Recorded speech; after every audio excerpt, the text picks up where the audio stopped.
Happy Friday, everybody. On today's Locked On NHL, the trade deadline has passed, so we are looking at the initial impact of some old faces in new places. Then we'll look at the Western Conference playoff race. Plus, we've got a look ahead to the full weekend schedule of games in the NHL. You're Locked On NHL, your daily podcast on the National Hockey League. Part of the Locked On Podcast Network, your team every day.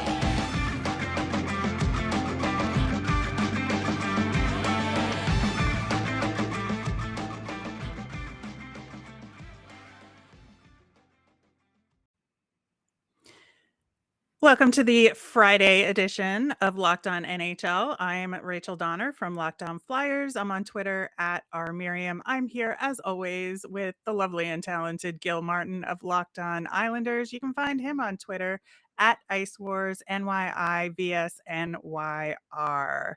Gil, how we doing this Friday? We're doing okay. Look, it's Friday. How bad could it be, right? Exactly. And there's lots of good stuff going on around the world of the NHL. So we're excited to talk about that. Thank you so much for making Locked On NHL your first listen every day. We are free and available on all of your favorite podcasting platforms. Plus, you can watch us over on YouTube. All right, Gil. So the dust has settled in the trade deadline, and it took up a little bit longer than we thought it was going to because, of course, of the situation with the Evgeny Dadonov trade with Yeah. Vegas and the Ducks that officially got negated this week. And Dadonov played in his first game back with his quote unquote old team, the Vegas Golden Knights last night, and had himself a hell of a night with a goal and 2 assists. Yeah, talk about the a guy you didn't even want anymore, helping your team. So it's got to be a little awkward for him, I would think, but his wishes ended up being honored, and here we are. A canceled trade. Just it's not a great look for the league. Let's put it that way. No, and I'm sure following this, there's going to be some sort of change in process in terms of how the league manages contract information. There's been a lot of talk about that recently, especially because of, sites like Cap Friendly, which has all of this information out there anyway. And we've heard NHL GMs refer to Cap Friendly, right? So I think that it would behoove the league to have their own version of that on their own website, maybe, help increase their traffic as well. Yeah, that would seemingly be a very simple way to fix some of these issues and, have the official version of all of this information out there for teams, for fans, for agents, and everybody involved, which is why they probably won't do it. But yeah, it's a great suggestion. All joking aside, the league needs to clean this area up and prevent this from happening again. Absolutely. And of course, the Golden Knights are in a precarious situation cap wise, if or not if, but when Stone or Martinez come off LTIR, they're kind of in a bind and have to create some cap space. So they may end up having to pull a trade after the deadline, which would prevent players from being able to play. And it should be interesting to see how they handle it. Yeah, it's a difficult situation for them, and now they'll have to get creative. Let's put it that way. And the thing is, you want to get creative without hurting your team's chances of getting one of those final playoff spots in the West. They're already a little behind the 8 ball because they've played more games than the teams that they're competing with for that final spot. So a little bit of a predicament for Vegas, and they got to figure out a way out of it. Yeah, they do. And we're going to talk more about Vegas's position in the playoff hunt in the next segment. But there were some more guys who had some different jerseys on, and I know for me personally, the most difficult thing was seeing Claude Giroux in a Florida Panthers jersey, and they actually had a heck of a first game for all the new players in Florida. Claude Giroux had 2 assists in his Panthers debut, but the other 2 new guys on Florida also got points in that game. Ben Sherratt and Robert Haig, each with an assist in the Panthers win over the Montreal Canadiens. Yeah, and that's the kind of thing. If you're a fan of the Florida Panthers, that has to feel good. And you make these deals, and then boom, first game out, these guys are contributing offensively and sort of finding their way. The key though, the first game, there's always that little bit of extra adrenaline. The players are excited to put on the new uniform and to prove themselves to their teammates. The big thing is 2, 3, 5 games in, when things start to settle down, where do you find these players fitting in? How well does the chemistry develop? But off to a good start, and that's encouraging for the Florida Panthers, who went all in at the deadline. And right now, it looks like it's paying off. Yeah, and in that first game, I got to see one of the most interesting things that I like in hockey, which is the 5 forward power play, and if any team can pull this off, it is this year's Florida Panthers. I mean, my goodness, with Barkov and Giroux, who were, power play powerhouses out there leading it, I think that they're gonna have some pretty good success with it. Yeah, there's always that vulnerability when you put the 5 forwards out there to giving up the shorthanded goal, because your forwards they may be better at passing the puck and setting up the offense, but if the puck goes the other way, if they're the only guy back on a 2-on-1 or something like that, you've got a little bit of an issue. They're not used to playing D. So it can be a very powerful offensive tool, but it can also leave you vulnerable to some shorthanded goals. It can, but I do think that the Panthers have the personnel to pull it off, and Oh I would yeah. say Giroux specifically is really defensively minded and, has a lot of PK time under his belt, so I think it's a good strategy, for this team and this personnel, like I said, and it should be a lot of fun to watch. I don't know if you do it in the playoffs when the game is on the line, but we'll see if they do that as we get toward those games. But Scott Wedgwood made his debut for the Dallas Stars and made 44 saves in a shootout win over Carolina. That was good to see. Scott Wedgwood is a guy that you just want to root for and you want good things for. He's just one of those journeyman, hard worker kind of goalies, and you love to see success. Yeah, no, you gotta appreciate a player like Wedgwood, and for him to make that many saves, especially when he's seeing a lot of pucks. Let's put it that way, and still coming through. Very encouraging to see, and I'm happy for Wedgwood. And with Dallas, fighting for playoff positioning, to have to face a team like Carolina and come out with the extra point, especially against an Eastern Conference team where, Carolina getting a point in that game doesn't really matter as much to them. I think for them, just getting the 2 points coming out of it is the most important thing. And Wedgwood was a huge part of that. So, very excited to see that for the Stars.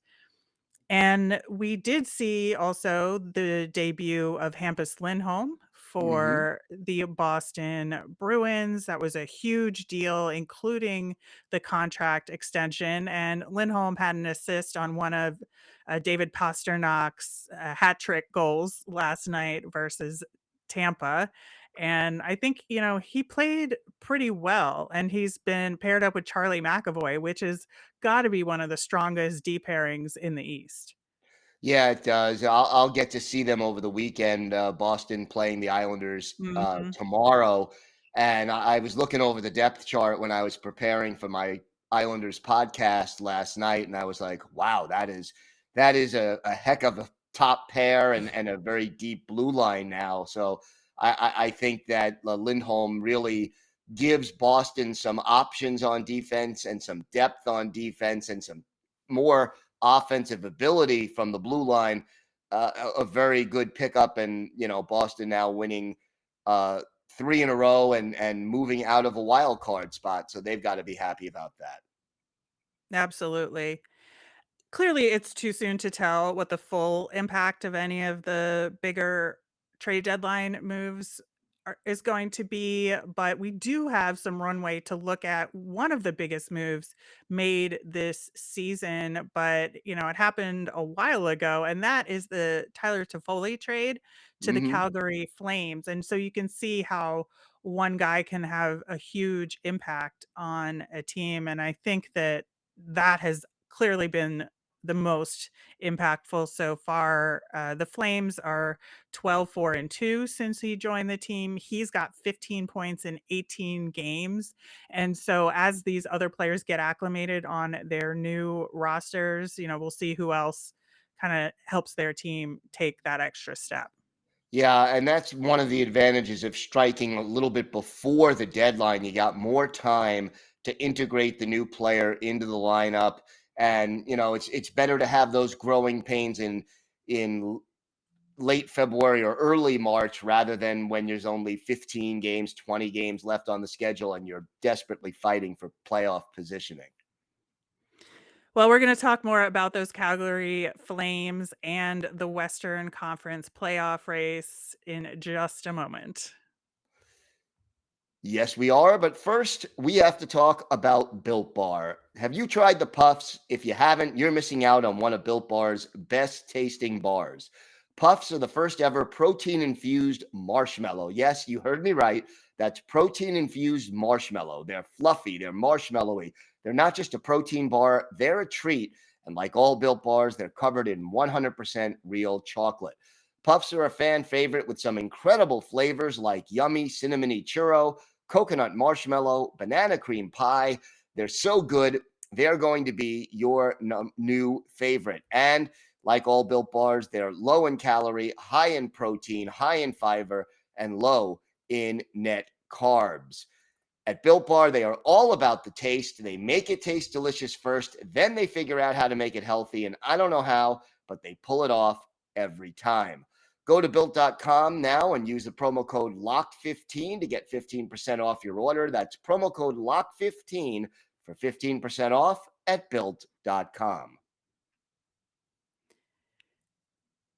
Thanks for making Locked On NHL your first listen every day. For your next listen, check out the Locked On Now podcast. It's nightly recaps of every NHL game with analysis from our local experts, including us. It's free and available wherever you get your podcasts. All right, Gil, we were just talking about the Calgary Flames, and right now they are atop the Pacific Division with 84 points. And it seems like they're the team to beat in the Pacific and are going to have that top seed for that division. But, the Kings and Oilers are trying to do their best to move up, but have been struggling a little bit to get there. And so, obviously, I think the real competition here is in the Central Division, where the points difference between, the top team and a couple of spots out of the wild card race is not very much. Yeah, I mean, Colorado is going to win the Central. There's almost no doubt Sure. about that. But then for second place down through who's going to even miss the playoffs, it is very, very tight. I mean, Minnesota right now, 1 point ahead of St. Louis for second place. And Minnesota has a game in hand, but then you add Nashville and Dallas and Vegas and this wild card race. You can't count out Vancouver just yet. Winnipeg hanging around. It's going to go down to the wire, and it's going to provide, I think, the most excitement as far as races for those final playoff spots in the NHL during the last 5 weeks of the season.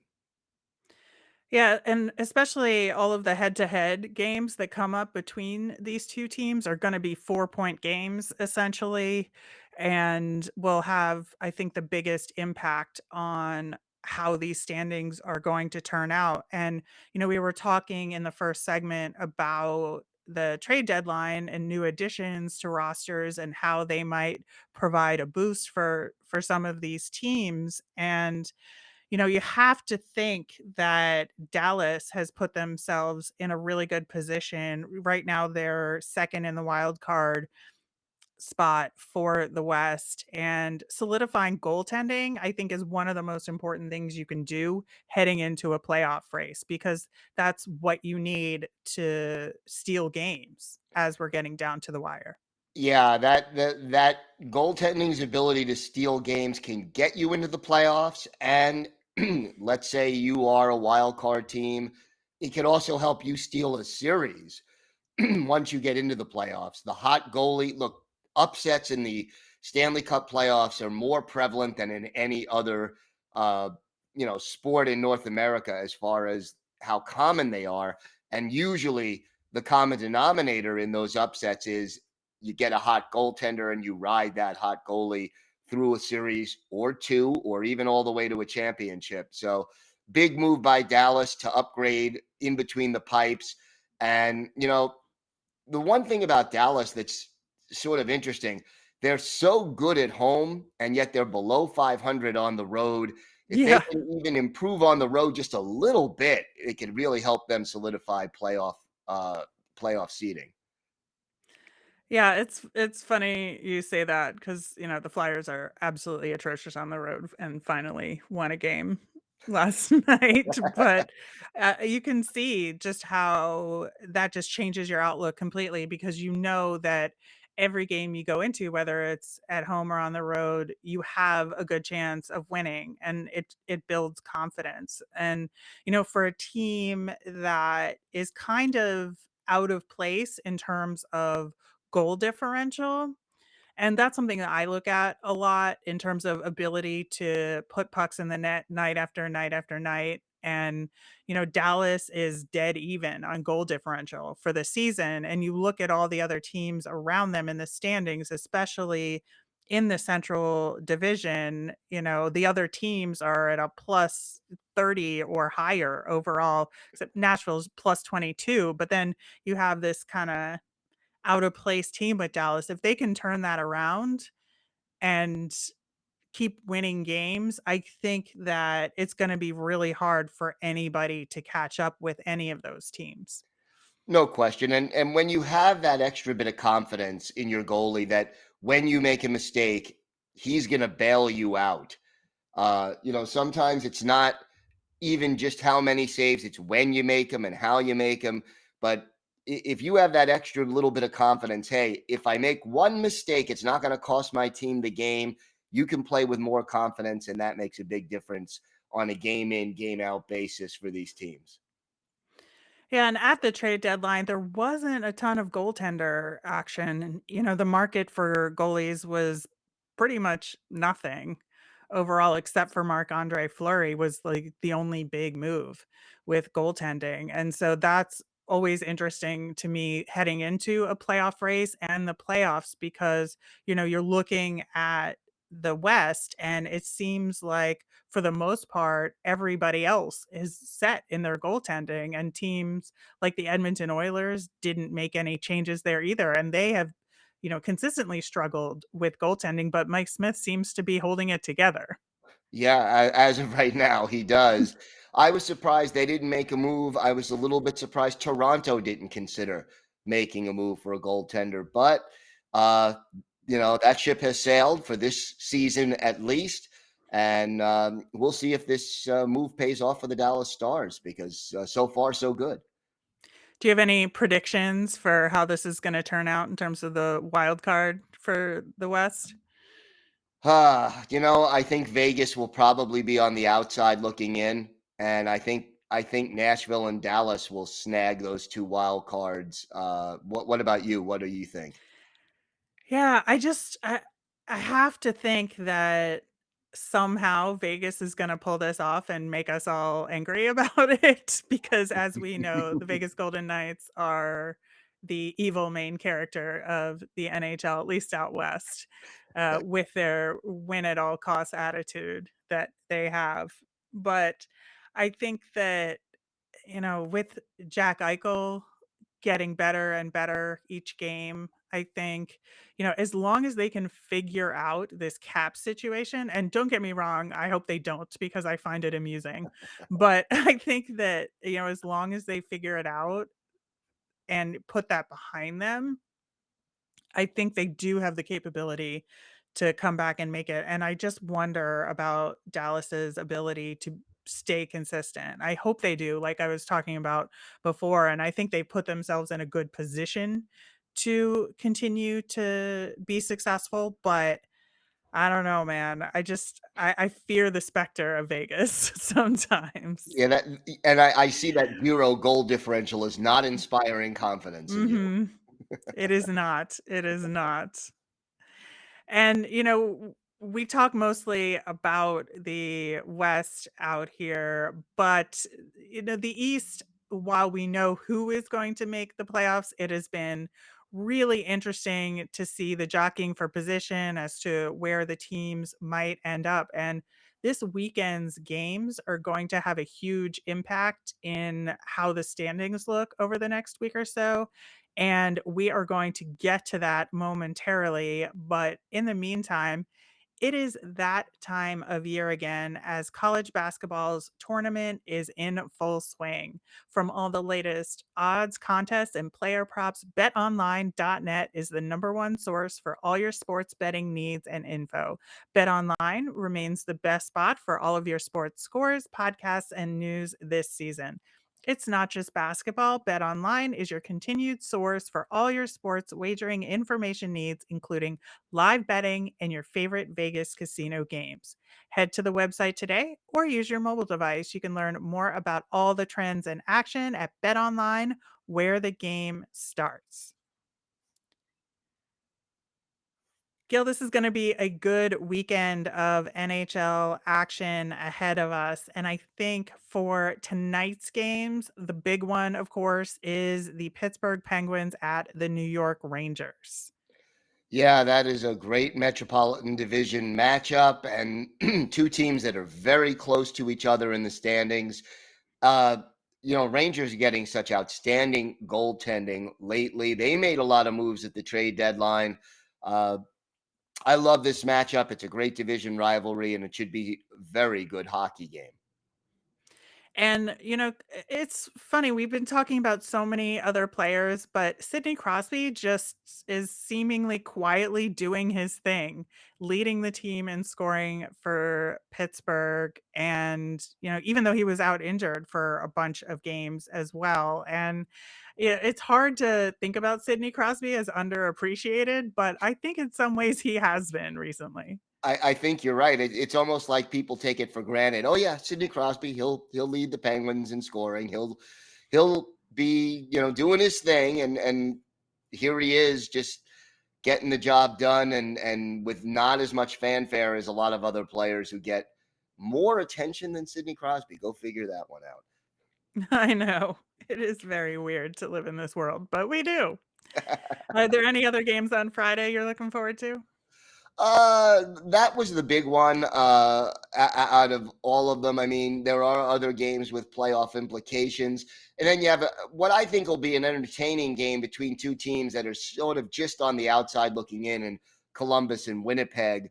Winnipeg with a better chance than Columbus of staying in the race a little bit longer because the West is a little bit more competitive. But, uh, you got other games with playoff implications, Arizona, Calgary, Philadelphia, Colorado, that, will be interesting. But the big one is Pittsburgh and the Rangers. I think so too. Columbus has been one of those teams that has been much better than expected, I think, and has played spoilers. So just watching their schedule for the rest of the season to see what they can do will be a lot of fun for Columbus Absolutely. fans. Saturday is a big day. Lots of fantastic games. We've got Vancouver at Dallas, Toronto at Montreal. Always love to see those Canadian matchups. Carolina at St. Louis, Edmonton at Calgary. Just a fun day of hockey overall. Yeah, it is. And, I'll tell you, Carolina has been struggling a little bit lately. That game Mhm. in St. Louis, not going to be easy for them. And if you're the Hurricanes, you want to right the ship and make sure that you don't start slumping at the wrong time. So I think it's kind of pivotal for them. And we know, St. Louis playing good hockey, but the West is tight. They need this game as well. That'll be a fun game to watch. Yeah, and the Blues just lost to the Flyers last night, and not too thrilled about that, I gotta say. From their perspective, they weren't Right. too thrilled about it. So I think they'll be looking to rebound at home against Carolina. And I think, your Islanders, while not really part of this playoff race, are having huge implications this weekend. And the Islanders will be facing Boston on Saturday, like you mentioned, and then Tampa is playing the Isles on Sunday. And so with Boston and Tampa neck and neck, the Islanders are going to have something to say about that. Yeah, and look, the Islanders are what, like 7-1-1 in their last 9 games. They've been playing better hockey as of late. Too little, too late for this season, but encouraging nonetheless. And now, all of a sudden, like you said, they'll have some say in how other teams get seeded in the playoffs this Mhm. weekend with these 2 games, 2 matinees. So that makes it a little easier for me, I guess. Well, Boston is 3rd in the Atlantic now. They've won 3 in a row. Tampa has lost 3 in a row and find themselves in the wild card spot. So, these 2 games are gonna have a huge impact onto where they end up at the end of the weekend. And, with both teams having streaks, one good, one bad, I think it'll especially be important for Tampa to snap that losing streak. No doubt. And then, later on Saturday night, you have the Battle of Alberta, Edmonton and Calgary, and I always love that matchup. I do too. And, we talked about Calgary in the last segment, and they have been a strong team all season, but occasionally they lose games inexplicably, like games that they should absolutely win. And with a game like one against Edmonton, which always has heightened implications, like you said, Battle of Alberta, I'm very curious to see like, which version of Calgary will show up for this game. Yeah, and again, not a lot of margin for error because you want to hit your stride around this time of year when you're prepping for the playoffs.